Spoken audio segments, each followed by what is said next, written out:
Yes, I am Rich Coase, but you probably know me better as Svengoolie on MeTV, hosting horror movies.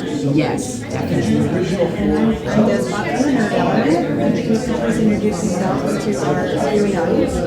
Well, hello, viewing audience. I'm Rich Coase, and you've probably seen me as Svengoolie, hosting horror movies on MeTV. So, I would ask you how long you've been doing this, but you've probably been doing this a very long time. Yeah, if you call 1979 a long time, Exactly. I think I do. So, yeah, it's amazing to have gone this long, and for the show to be as big as it is now nationally, I'm just amazed. Yeah, it's a good one. I just have a really dumb question to start off with. Where did the Berwin come from? Because every time I see it, when I go to Chicago to visit friends and family, I see Berwin, and I go, Berwin, what are you talking about? There's a couple of different elements. And now, there was an original Svengoolie who was my mentor, Jerry G. Bishop, who played the character originally in Chicago. And when he was on, Rowan Martin's Laugh-In was on, and Johnny Carson also, they were making jokes about beautiful downtown Burbank. And he wanted, not that fly, but he wanted to have like an equivalent to make small town jokes about. And also, unbeknownst to me for a long time, when he lived in Cleveland and was doing TV there, Ernie Anderson, the announcer, played Goulardi, and he would make fun of one of the local suburbs there, Parma. And people would go, Parma? So Jerry adapted that and, the idea of the small town stuff from Rowan Martin. And he was trying to decide what city nearby he could use or what village. And at the time, we always equated Berwyn as a city of used car lots and savings and loans that had a parade every year in honor of the mushroom. And he said, that's got to be it. And so I think the recording we use is still the one that we used when Jerry was doing the show. Wow. Fascinating. So what are some of your moments that you've had that are just memorable and that you love, and that, in other words, what's your favorite parts of the show? Well, I think what I enjoy the most is the songs that I do, parodies of, with Doug Graves, who's actually Doug Sharp, who's a guy that I went to high school with. We've been friends for a long time. He's done music for every single show I've ever done. And I always feel like when I get the words right in that, I'm so proud of myself. And we hear from a lot of people that they really enjoy that too, as we go over stuff in the movie and add in little jokes. And the songs are very, very popular. So what's it like having to switch, well, that's kind of a switch, but you've made the switch from having a 2-hour slot to 2.5-hour slots, and you've got to have more content, basically. Yeah. Mm-hmm. It's not just some of you show more of the movie, but you also have to show more Mm-hmm. Yeah, the idea of shifting it was my bosses, of course, because our ratings are so good, they said, let's get an extra half hour of good ratings, which has happened, which is cool. The thing is, a lot of the classic Universal stuff in some of these movies are very short movies. So it's a little difficult to just fill the whole time with it. Now, we have been trying to get longer movies of different kinds, and that's working out well, so that it doesn't have to be as much as people put it filler. But the fact that I've been on for so long, we have such a library of stuff, makes it easy for us to come up with different material to fill in. And it's great because we can take stuff from several years ago that our current audience has never seen. That's true. How do you decide on your movies? How do you find them? How do you do that? Well, I should say that it's a lot more difficult than it used to be. Because before, you used to have every distribution company coming in and pounding your doors down saying, oh, you want to buy these movies? And that's not the case anymore because of all the streaming and other type things. And now we have like a basic group of distributors who will send us, what they call packages of all their different films, and we can decide which ones we want from them. And then when we decide, they have to let us know if those movies are available during the time that we want to show them. So it takes a little going back and forth, and sometimes things don't work out, but most of the time we manage to get them, and we have to, make sure that we keep the license for them for as long as possible, or we can't run them more than once. So what's it like being San Diego Comic-Con for the very first time? It's pretty overwhelming. I'm just amazed. I've been to other Comic Cons. I did the New York Comic Con, and this is I want to say 4 or 5 times larger, and so many other things. You know, all these outside things that are set up, and just the variety is just so large between the comics and TV shows and movies, and it's just amazing to me. I've been just astounded by trying to walk through there, and you know, those aisles are jam-packed with people, and it's so cool because these are all fans of this genre, and it's like, wow, I'm just overwhelmed by that. Will we be seeing any spin on the road from San Diego Comic-Con? We're not sure yet, because as you can see, Sven is not here, and we're not sure if we want to, you know, pull the curtain back far enough to show who might be behind him. But it is a possibility. I think so too, yeah. So you have had a chance to wander around a little bit? Yeah, just a little bit yesterday, and I'd love to do more, but you know, we're so booked today that I don't get the chance, unfortunately. And then we're leaving tomorrow morning. Oh. And the thing is, I've had so many friends of mine who are appearing here that I would love to say hello to, but can't do it because I don't have time. So is it filmed in Chicago?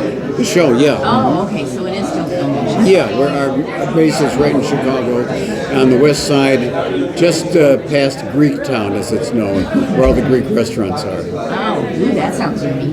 Yeah, it's nice. I've never been to Chicago, so. Oh, you should go. My brother keeps telling me that. He lives there. Oh, yeah. It's a lot of fun. There's a lot of diverse things to do there. Is there? That's great. So, I asked this from Svengoolie also. I asked Svengoolie, what is Sven's favorite?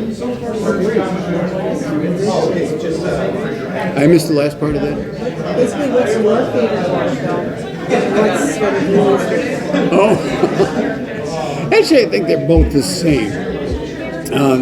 I find it hard to, you know, choose between the original, you know, Dracula, Frankenstein, those first Universal movies, and then moving into the 50s. The Creature from the Black Lagoon has always been one of my top favorites because I thought that was one of the most original. It didn't come from some other, you know, literature or something like that, and I've always really liked that movie. The other question I have for you is, where did the Perry Mason running gag come from? Because I do that now too. I will be watching some old TV show on MTV and I'll be like, oh, I remember this guy. He was on Perry Mason. Because of you. Yeah, well, what happened was, as I talk about the cast of all the movies, and as I was going through them, more times than not, there'd be at least 1 or 2, at least, cast members who had been on Perry Mason because it was on for so long, and you know, with all the suspects and people in the courtroom, they used so many actors. And after a while, it was like every week I'd be saying, and he was on Perry Mason, and he was on Perry Mason, and we thought of the idea of using, you know, the sting from the theme from Perry Mason every time I mentioned it, and that's become kind of a tradition now, and I hear about that now from fans all the time. Yeah, it sticks in my head every time I watch a TV show because I'm like, oh. And then when I watch Perry Mason, I'm like, well, of course we're watching Perry Mason. Because you're watching Perry Mason. It's funny. And the funny thing is, I never watched Perry Mason when I was younger. It's only in the past, you know, maybe 5-10 years that I actually started watching. I loved it. I thought it was such a good show.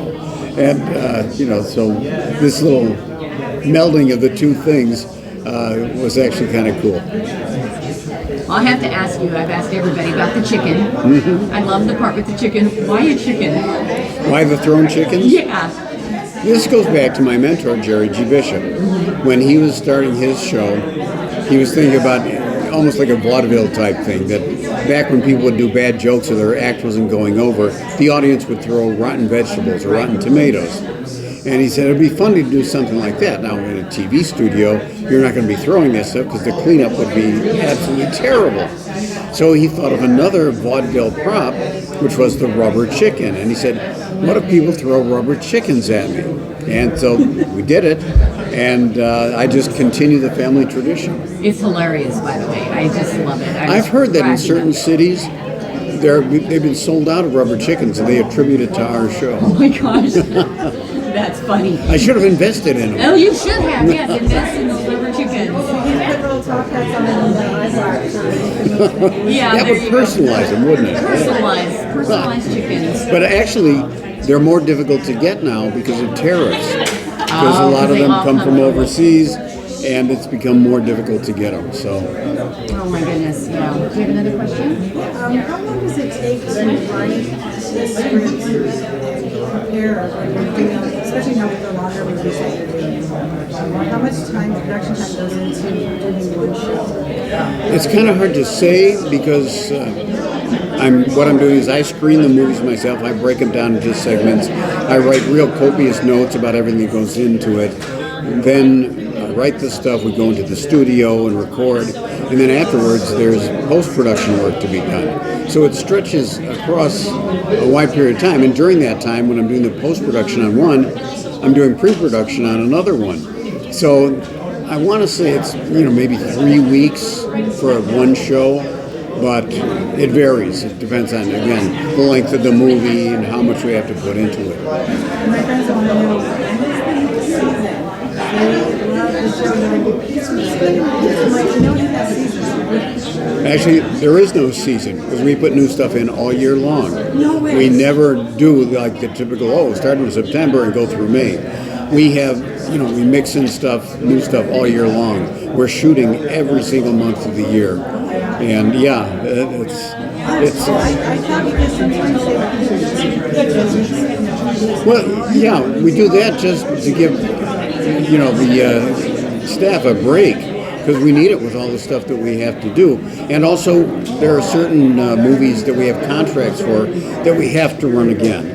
So we have to put those in as well. But these days, there's new material in every single show. So, yeah. I'm like, oh, I've seen this one already. I'm gonna watch it. Yeah. Yeah, I've been this question over and over again. So I don't have any more questions. I really appreciate your time. Really happy to thank you for talking about it. Sure, I appreciate talking to you guys. And I appreciate the support. Yeah, we're doing the panel later. That should be fun. Thank you. Yeah, I was telling the others, you're going to get a nice role. I hope so. We always hope for that. It's a very, very welcoming since it's so fan-oriented.